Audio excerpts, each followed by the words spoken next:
Now I'm all about athleisure, but like back then I was wearing heels, I would wear, skirts, I would wear dresses. That made me feel comfortable and good about myself. Like, oh, well, this person only gets this attention because they're women. Well, if that is true, then let's do something positive with that, right? The Interview by PokerOrg. Welcome to PokerOrg's The Interview. Today we've got Maria Ho. I've got a long list of accolades to read here. She was inducted into the Women's Poker Hall of Fame. She's the 2007 last woman standing at the WSOP main event. She has won the GPI Award for Broadcaster of the Year in 2019.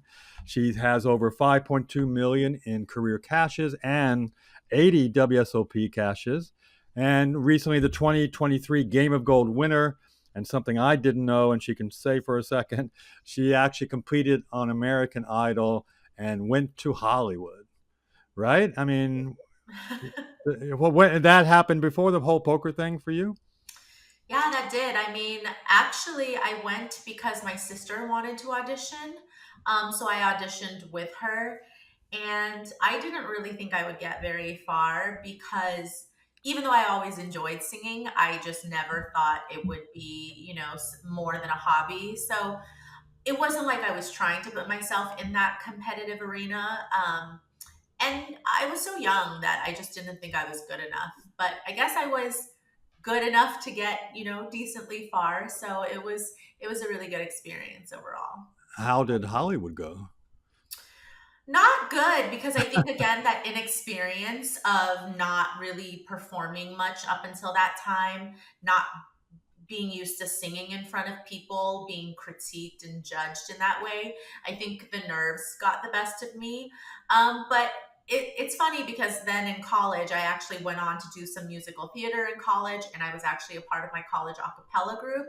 So I feel like it forced me to get a little bit more comfortable with the performance aspect, and I was able to do much better in other situations after that. So, where did poker come into your life then? Because we've met when you were last woman standing in 2007. So, where did poker enter the scene? Yeah, I mean, we've definitely, gone way back. You were one of, I think, the first people that I spoke to after my deep run. And so poker really found me in college. I just had a bunch of friends that played poker. I had never played a hand of Texas Hold'em before. Um, but I had this knack, I think, for strategy games and for card games because growing up, my grandfather taught me how to play bridge. So we actually played bridge competitively when I was in high school. And so it was just something that was really fun and one of those core memories for me. So then when I heard about this game in college, it was just a boys' night. And it was one of those things that I was never invited to, but I was mostly intrigued by the fact that it was a boys' night. So it made me want to insert myself even more because they were like, oh, you wouldn't be interested. I'm like, okay, try me. So when I first played, I just got hooked. I think I just loved the game. I loved the competitive aspect. I loved the strategy, even though I didn't fully understand at all the strategy. I just could tell there was more to this game than luck. So all of those things I think kept me around. And then you segued because you were living in Los Angeles at the time. You segued over to Commerce playing the limit poker games. Am I right? Yeah, so I discovered poker in college when I was at San Diego. And then after I graduated, I moved back to LA. And that was when I was taking poker more seriously. And so Commerce was the main place that I would play. Right. I remember doing the interview with you when you went that far in the main event.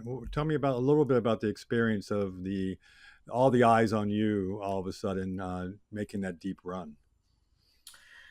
It's not really something that you realize is going to be a part of the game, right? When I first picked up the game, even though, it was before the moneymaker era, but it was still when poker was already on TV, you don't really envision yourself being in a situation where you're playing poker in the spotlight.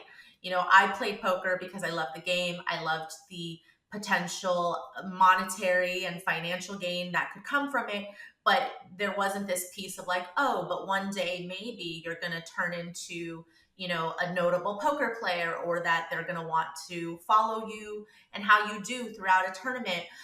So it was intimidating for sure. I think it was definitely daunting, but I did not let that affect the way that I played. I felt like one thing I feel really good about is even when I did feel the eyes were on me or that the cameras were on me, I still managed to keep my head in the game, and I still managed to play well and not let that affect me, even though it still took some getting used to.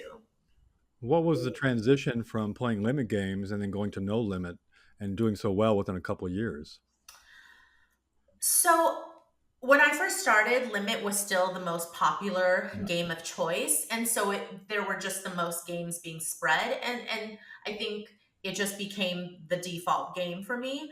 But when I discovered No Limit, I discovered it more a tournament, um, in a tournament sense, and not so much cash games. And I think that made me feel more comfortable because in tournaments, there's only a max amount that you're going to end up losing.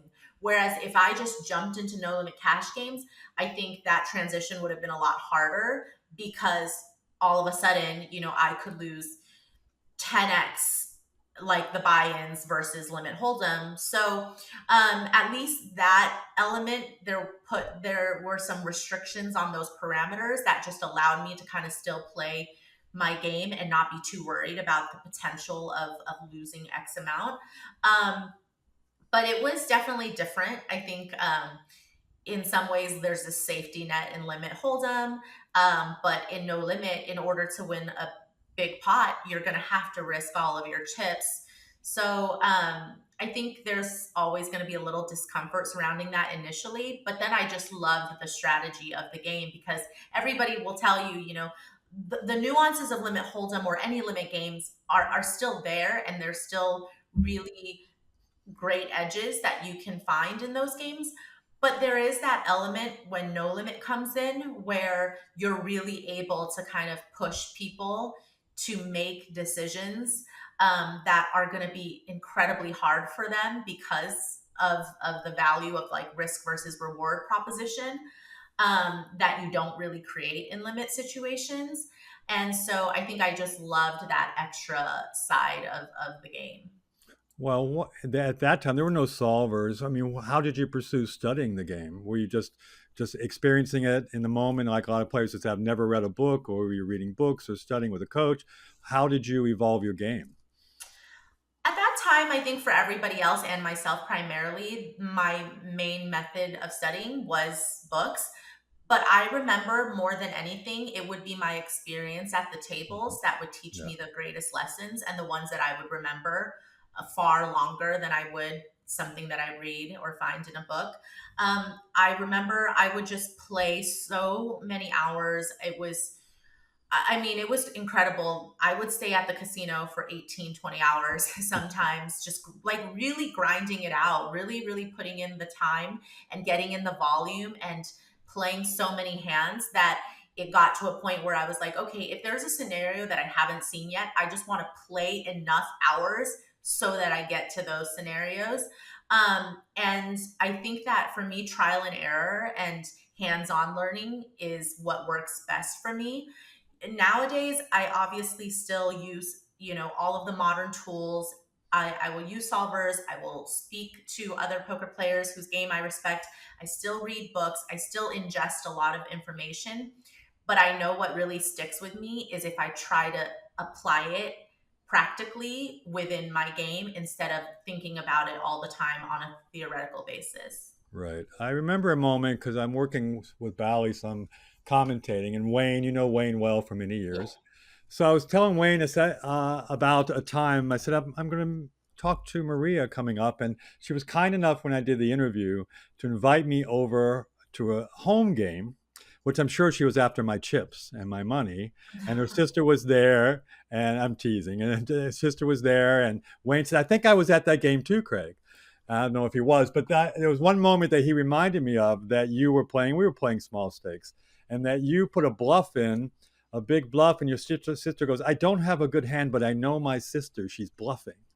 So Wayne reminded me of that event. Remember that game? She lived somewhere down here in LA. Yeah. Was Wayne there? I can't actually recall if Wayne was there. I don't. Maybe I mean, I've definitely played poker with with Wayne in a home game scenario, Right. but I just don't know if it was that particular time. But it's funny because I actually taught my sister how to play poker, and then she basically used all the information I gave her against me. Well, that's common, right? Yeah. Well, maybe people could hire your sister if they're going to play up against you in a final table. That's a might be a second job. She just came out with a book too. Talk about that a bit. Yeah, she did. So her first book is Stop Self Sabotage, which I think is something that all of us can relate to in some way, shape, or form. But her second book is actually about the new rules of attachment, and it focuses a lot on how our attachment styles, which is formed when we first interact with our caretakers or parental figures growing up, how that can really affect the way that we think about ourselves, the way that we look at the world, and our self talk.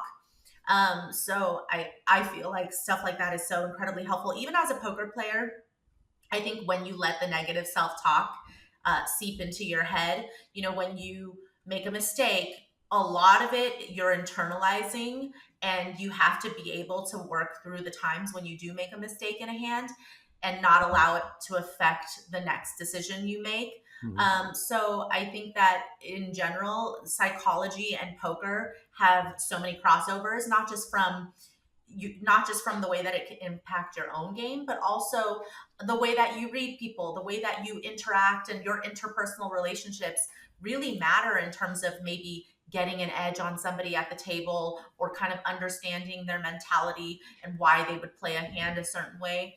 So I feel really lucky that I've always had an interest in psychology, and I feel like this is my way of putting it to work, because I'm not as studied as my sister. I don't look at it from this clinical sense, Right. maybe, but I am still utilizing it in my day to day. So, how do you handle when you're a little bit tilted at the table or something comes up that just was a bad beat? Do you have a way you deal with it after all these years of experience? I feel like my superpower in poker has always been that I very rarely tilt.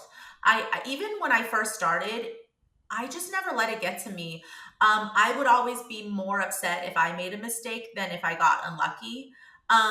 But even if I did make a mistake, I would also realize that if I allowed it to affect the way that I played from that point forward, then I'm really only hurting myself. So I very quickly learned maybe how to emotionally regulate and distance myself from the outcome.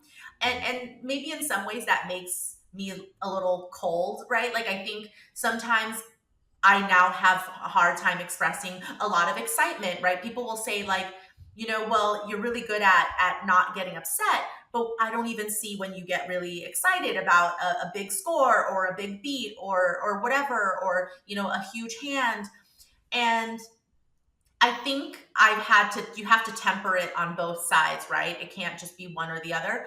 I like to think that I still can get really excited and somewhat positively emotional Yeah. when I win, but just in the moment, I don't let myself ride the roller coaster of emotions. Well, we're taping this right before the World Series. Talk about perhaps your prep. Are you also go? How many events do you expect to play in, and are you also commentating this year?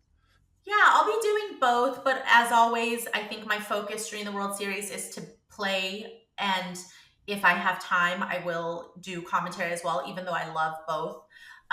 So I think I have about 45 to 50 events on my schedule for the series. And then I'll Wow. probably do, each year I probably do a few events of commentary, and then it'll kind of depend on how deep I go in certain events, if I have the time. But because I play mixed games as well, this is the prime time where if you play other variants, you want to make the most of it, and you want to take advantage of the fact that this schedule also has a lot of mixed game events. And so, really, for me, if I bust the morning tournament, I'm in the afternoon tournament. So Right. that doesn't leave a whole lot of time for much else. What do you think about working with Norman Chad? Now he plays mixed games here in LA a lot. Have you played with him here in LA in those kind of cash games, or mainly at the World Series? I believe Norm and I have played in like a mixed tournament, but I don't think I've really played much cash with him. But I really love Norm. I think, he's a little bit misunderstood. His humor maybe is not as relatable or understandable for everybody, but I think he's funny. I think he's a good person, and I've really enjoyed working with him in the booth. And I also just consider him a friend. No, I like Norman. Um, what do you consider your funniest moment? All these years of competing at the World Series, your funniest moment at the World Series? Funniest moment. Something crazy happened. I was just curious. You've probably had a good time, and people know you well. Yeah, I mean, there are like just a lot of cool moments, I think, in poker in general. I mean, I feel like maybe not the funniest, but one of the most fun and memorable times is, getting to play at a table with Doyle. I think he was so witty and so sharp, and you never know what to expect, especially when it's your first time playing with somebody that you watched on TV, and you just never know how they're going to be in real life. And so Doyle was, so incredibly witty. He was cracking jokes, and to get to just play with someone who has had so much of an impact on the game, I think is just probably one of my fondest memories. Yeah, he's amazing. Was amazing. I got to look at some of the questions I've got written for you here. You brought up a point. So now that you're a recognizable player, does it make it easier or harder when you're at the table and people recognize you and know who you are as a professional? Both in, I guess, cash games you recently played in the Bally's game or in the big tournaments. I think, on one hand, I prefer anonymity as a player because I definitely think that I used to maybe be more underestimated for various reasons, whether it was because I was a woman or because people would just look at me and assume I didn't have a lot of experience. But I think it allowed me to get away with more things at the table. And now I think when people recognize me, or maybe they want to have a poker story or get involved in a hand with me, then it kind of takes away my ability to make certain moves or to play a certain way. But I think that's also just a part of being a pro, right? You have to be able to adjust and adapt to how different players are going to play against you. So I feel like overall it's probably a net positive. I really appreciate all of the kind things and nice comments people have, and just, the I think if I can be a part of creating an exciting memory for somebody, I really like that. I think just similar to my story about Doyle, if I could give somebody that story or give someone a good experience playing at the table with me, then I'm really happy and honored to be a part of that for them.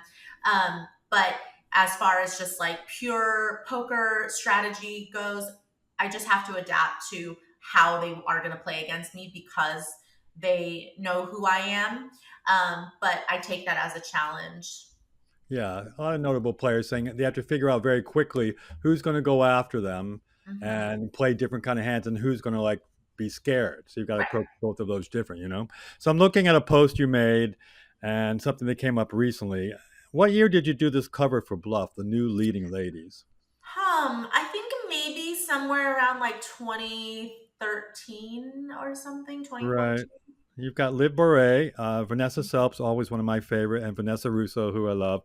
Talk about the little bit of feedback this cover got from the Rounders magazine, and then your take on it all, because you've got both sides of people responding and talking about this cover. This was an amazing cover. All of you look great, great women in poker, and how you talked about feeling empowered and sexy and celebrated and accomplished, and this was about 10 years ago.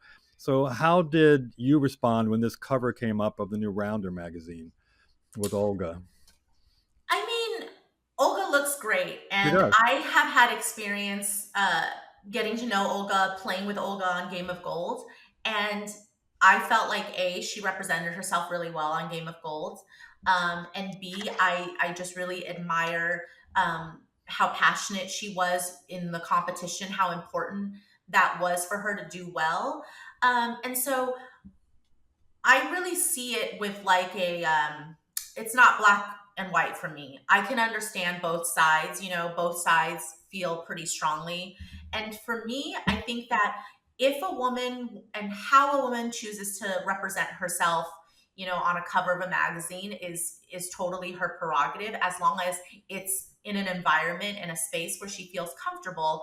And so if this was her idea, her concept, she conceptualized, this is how I want to appear, this is how I want to be represented, then that's great. And I find that that can be very empowering. But if this was maybe a direction that the magazine wanted to kind of steer her towards, maybe not push her into, Right. but steer her, whether it is with their suggestions or encouragement, and it wasn't maybe something somebody is feeling 100% comfortable with, then I do have a problem with that, because I think that in certain situations when there is kind of a power dynamic, right, when there is this great opportunity, maybe it's somebody's dream or goal to be on the cover of a poker magazine, and so when they get that opportunity, maybe they don't always feel like they have the agency or the autonomy to really speak up, because maybe that would hurt their chances of getting this opportunity. Um, and so I think that I just want to make sure that it's very clearly, differentiated between these two types of situations, where it's one thing to kind of go along with something, it's another thing to be 100% comfortable. And I don't know which camp Olga falls in, Right. and I can't speak for her.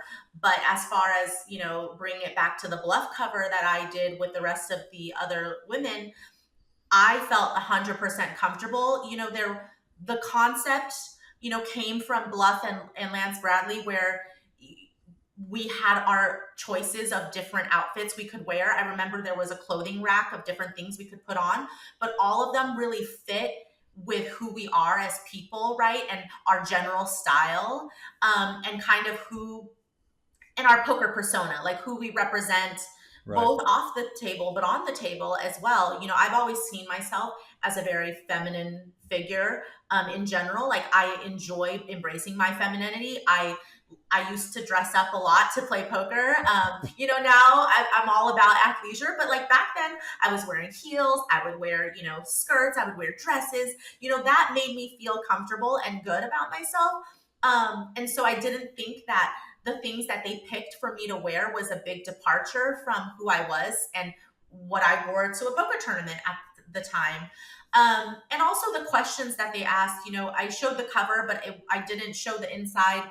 The cover feature, the article where Lance really spoke to us in depth about who we are as people, what we stand for and what's important to us, but also, how we view the game and how we feel like the game has kind of contributed to this sense of the confidence that we have in who we are as well. So I think it was like a very well-rounded representation of us, not just as poker players, but women in poker. Right. And so I just hope that all magazines and all of the media that maybe somebody would get, maybe for being a woman. Sometimes we hear that a lot, like, oh, well, this person only gets this attention because they're women.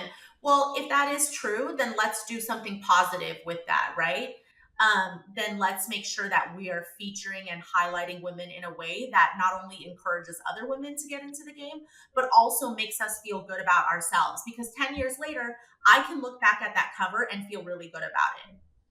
That's what I was going to ask you. What reaction at that time, I don't recall, did that cover get when it came out? Do you remember? I feel like it was a very positive reaction. And I know that me and all the other women, we were really proud to be on that cover with each other, right? There was such a strong sense of mutual respect that we had for one another. We all lived in a house together for one of the World Series, actually. I don't know if a lot of people know that, but the four of us lived together. We were really friends off the tables, but we really respected each other's game. And so I think the reception was really great, but also it was just such a great feeling of for me, especially just being alongside these other women, I think was what stuck out to me the most. Well, all amazing players. I mean, all amazing players. Live, I've worked with all four of you, and I've done some articles for Card Player in the past about comparing what advantages do women have at the table. You've participated. I miss Vanessa Russo in the game. To playing and talking to her, she's great, and hoping Vanessa Selps will come back and play some more. So, tell me about the evolution you've watched of women in the game since you began at Commerce. I'm sure it's very male dominated 20 some years ago, and then to now. Because last year, when I was at the World Series of Poker, I happened to be there the day of the ladies' event. And I'd, been there a few days, walked around, talked to people at the tournaments. And then I walk into the room where the ladies were, and it was a whole different kind of energy of fun. They're hugging each other, they're champagning, and they're having a great time. So I never liked separating all the last women standing because I thought all of you were great players. But at the same time, to celebrate women and you see the growth of the game for women, what do you think about these type of events, and what have you seen over the last 15, 20 years as far as the evolution of women in poker, being excited about playing and competing? Yeah, on one hand, I feel like I wish we've seen more growth just in terms of sheer numbers. Um, but I feel like the women today that are playing poker, not only do I sense more excitement and passion for the game than ever, but I think all of the women who are playing it seriously or taking it seriously, we are more competitive than we've ever been, right? I think in terms of uh, the number of women that I think are very good at poker versus, in comparison to the number of women playing, it's a lot higher, which is really great, which means that, we're actually investing time and energy and effort into this game in ways that maybe we hadn't before. And as far as the environment and the energy that surrounds particularly women's events, or events that are run by women or where a lot of women attend, I always feel like they're bringing it back to kind of the root of the game, which is social. I Yeah. think sometimes as professionals, we forget that the main reason most people get into poker is for the social aspect. Do they like to compete? Sure, to a certain extent. Do they want to win money? Of course, that would be a nice bonus. But are they really there just to be able to interact with other people, get to meet people from all different walks of life, maybe have it be a fun group activity that they can engage in with their friends? Yes. And I think that's just like the core grassroots love for poker that we see. And so yes, while it is important to play well and to compete and to be competitive, I think there's room for both. And I think women embrace that better than I think fields that are heavily male dominated do. Right. Um, and maybe that's a little bit that has to do with the ego and the bravado that sometimes I think the testosterone that takes over with Yeah. men, whereas I think women were a little bit able to kind of manage that. Like, do I have that cutthroat side? Yes, but you use that and that comes out in the right situation. Not every situation calls for it, right? Do So, you have a favorite female player you like to watch? let's see. I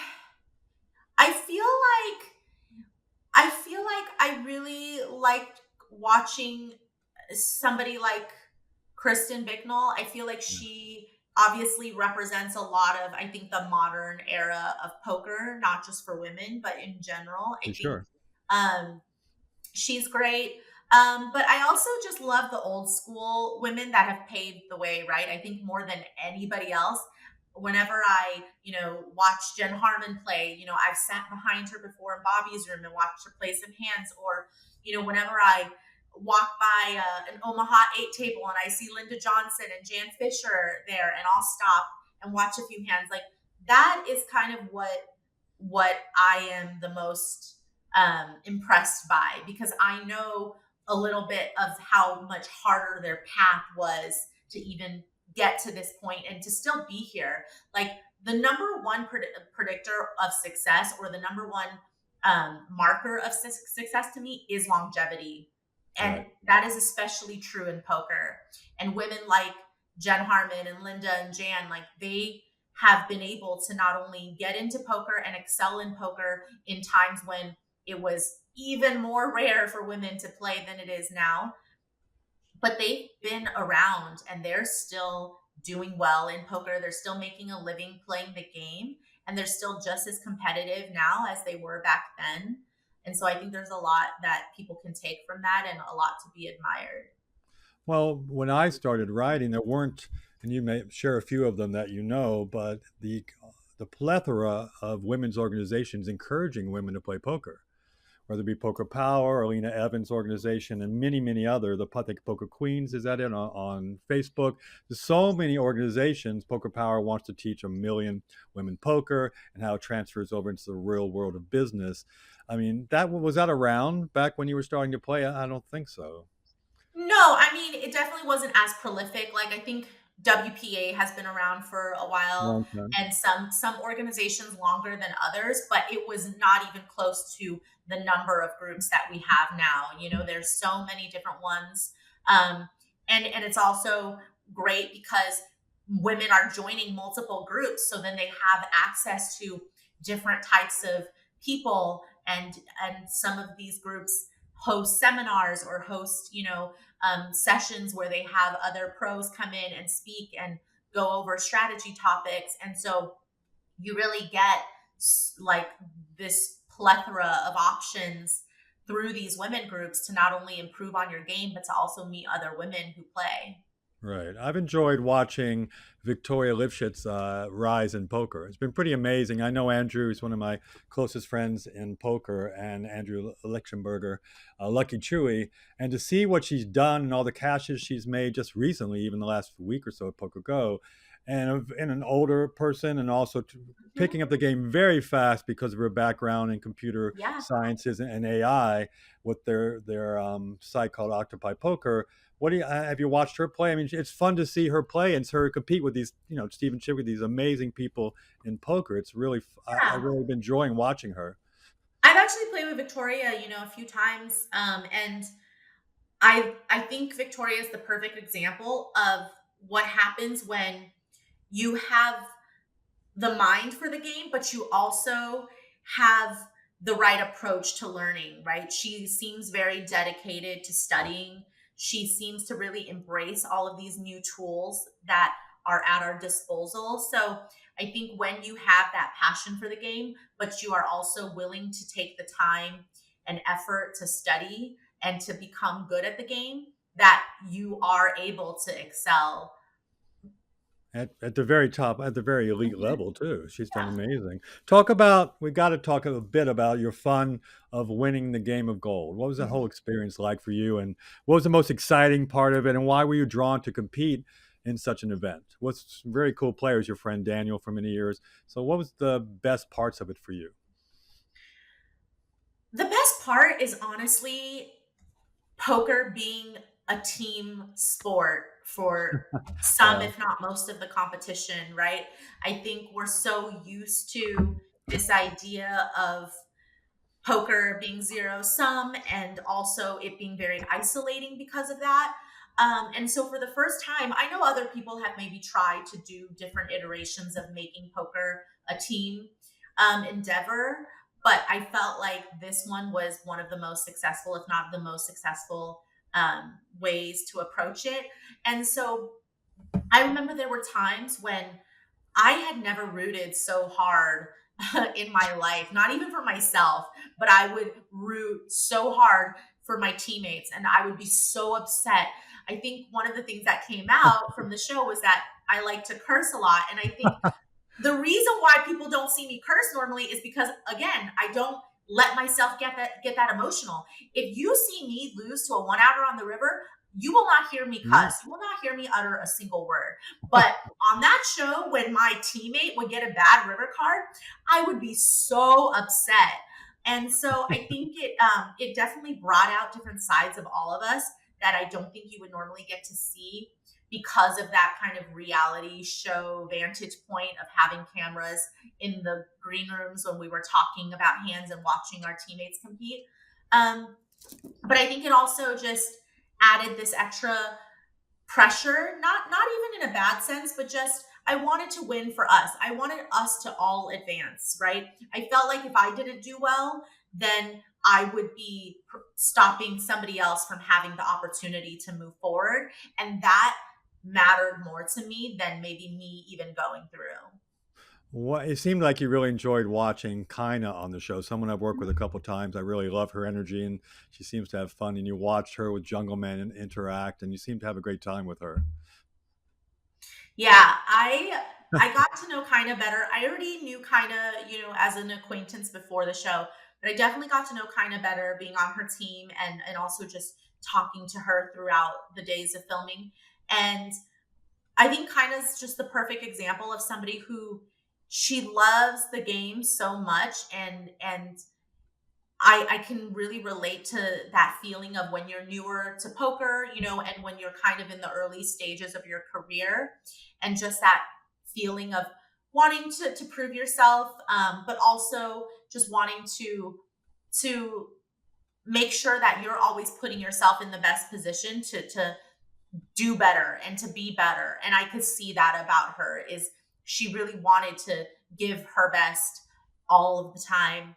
And I think just the way she came across was so incredibly relatable for people. I think people are so used to people hiding their emotions in various ways in the game, but she really let everything, she put everything out there. She let everything show and And she she put really everything did. on the line. And what did it feel like to win this first generation of a new poker show like that? What was your? Did you get excited finally after winning a big event like this? I did get excited, but and I think a lot of poker players will probably know what I'm talking about when you are trying to insulate yourself from all of these emotions and then you win. It's almost like you don't even, it's not, you haven't processed it yet. It doesn't even register, right? So in the immediate aftermath, I wasn't that excited. But then, like, when I went to bed and I woke up the next morning, I was like, oh my gosh, I won, right? It's like it finally sinks in and it hits you, maybe not in the very moment that you win, but very shortly after. But it was, yes, it was so exciting. I mean, even though this was an invitational and there was, a limited amount of players, there were a lot of incredible players, right? And so I like to go into things with a realistic expectation. I feel very confident in my game, but I never expect to win. And I'm also very aware that the competition was tough. So I think, having that mentality helps me again just keep a cool head throughout. But when I finally won, I allowed myself to enjoy it and to feel accomplished because of it. Did you want to knock heads with Daniel? Did you want to take him out? I mean, he didn't get to play very long, did he? So, Yeah. No, I mean, I would have loved to, right? Like, I think I would want a hard path. And I'm glad that I faced Jungle heads up in the end because that made me feel more like I deserved it, right? I don't want a layup. Like, I think some people want to separate, like, what wins really matter or, what gives you more satisfaction. And I really wanted the satisfaction of beating somebody that I felt like was better than me in heads up, which Jungle absolutely, I beat him that day, but Jungle is better than me at heads up. And so I like that I get to be the underdog in that story. no, it was amazing. Talk about you didn't you? I know you also won the CPT Invitational recently, correct? Mhm. You talk about that a little bit, and then I have another question to follow up right behind that. Yeah, anytime, any of these invitational events, especially when it's a mix of poker players and celebrities, I think not only is the atmosphere lighter and more fun, but it also brings me back to when I first started playing poker, where you really have to be on your toes because sometimes the recreational players or the less experienced players are the most unpredictable.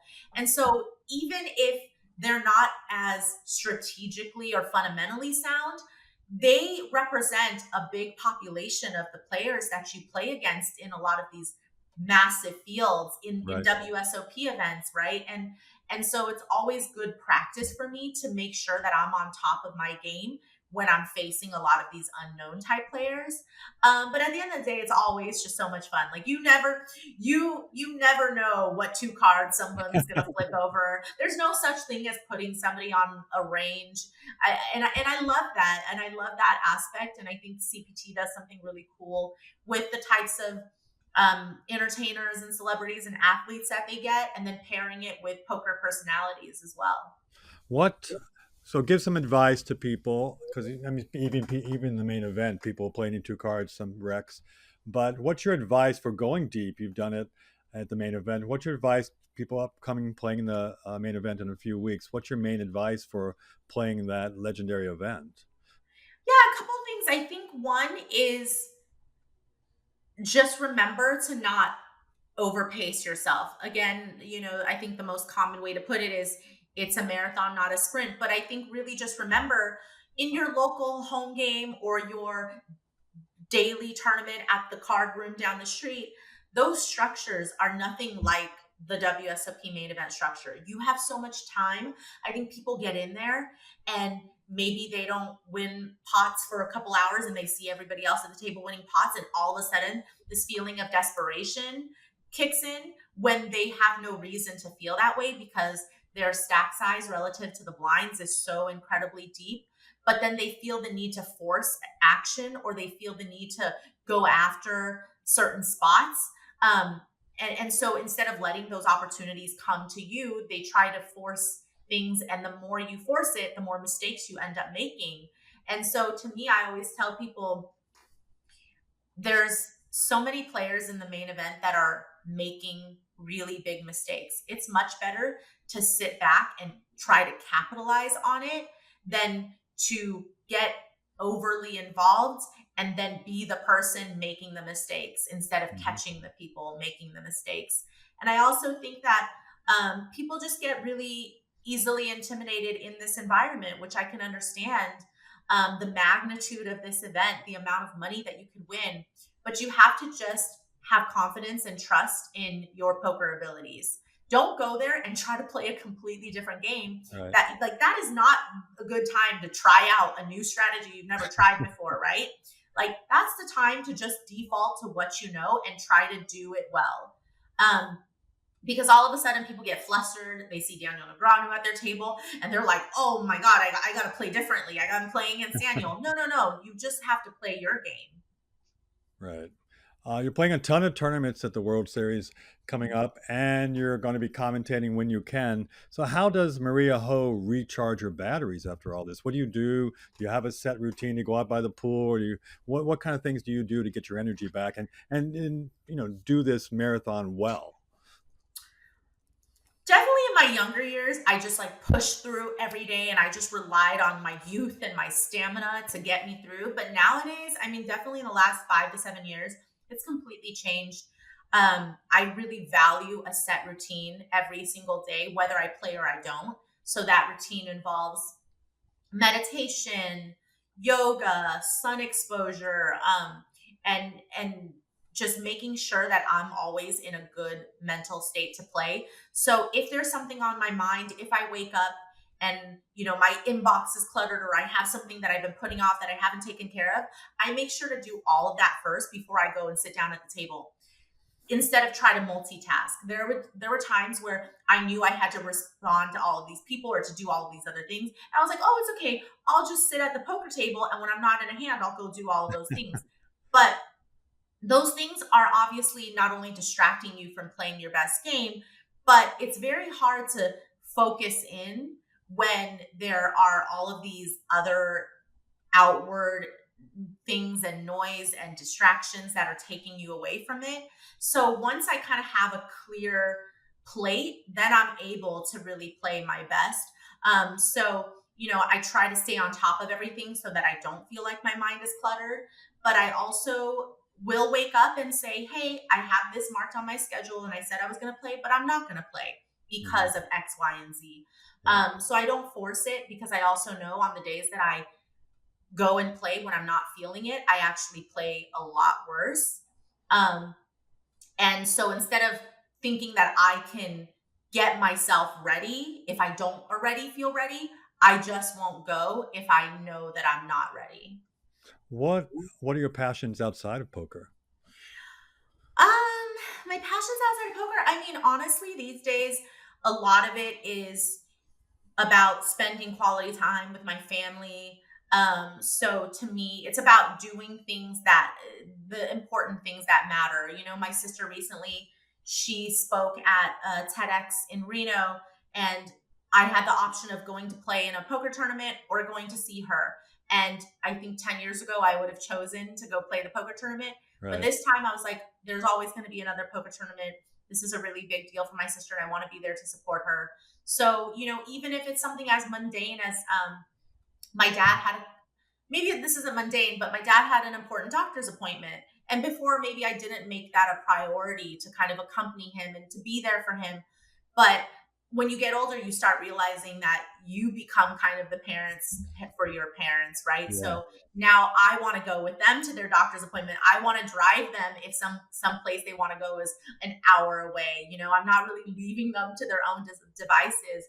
So that's really important to me, but that also really re-energizes me. Spending time with them really re-energizes me.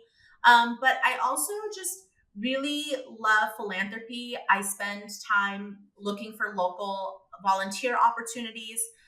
So in my free time, there's different sites that you can find an opportunity, you know, as soon as tomorrow. And these don't have to be long term because with my schedule, you know, I'm not maybe able to do something like mentorship, which has to be consistent and regular over a long period of time. But I've done things like I have tutored, you know, kids after school in that are in an after school program where their parents are incarcerated, or I have gone to a women's shelter and helped put together a spa day for them and paint somebody's nails, even though I'm not a licensed manicurist, right? So just things like that, I think really fill me up and gets me away from that competitive adversarial part of poker. And it makes me feel like I'm doing something to better the community. It makes me feel like I'm giving back and it doesn't feel so self-serving. A couple more questions to wrap it up for you.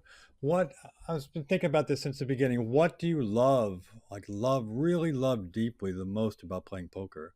What's your favorite? Like, where does it hit you in the heart? And you're like, I just continue to play. And do you want to continue? What's your future in poker? Where do you see yourself ongoingly?